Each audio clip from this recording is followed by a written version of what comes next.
Okay na yan kasi parang papunta na siya sa sunod part. Set aside natin siya para magisa natin yung bawang sibuyas. Magigisa lang tayo ng bawang sibuyas.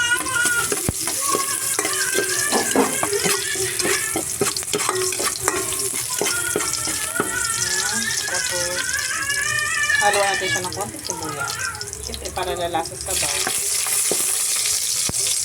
Lahat may tao! Papakuluin na natin.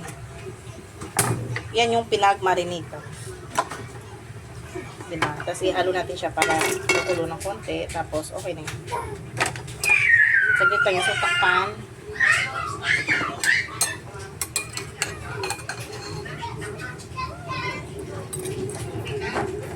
Takpan at hayaang kumulo. Okay?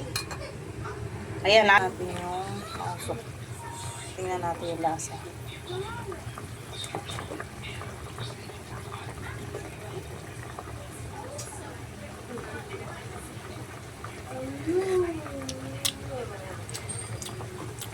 Di, tikman mo nga muna to. Okay na sa'yo.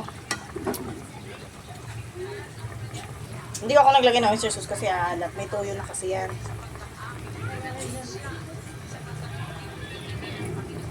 Okay na yun, diba? So, okay na daw.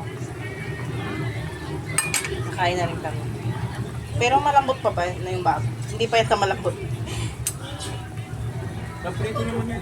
Pero naprito ko na. Kaya okay na siguro. Okay na, oh. Diba? Kasi nagugutom na kami. Nagugutom na siya.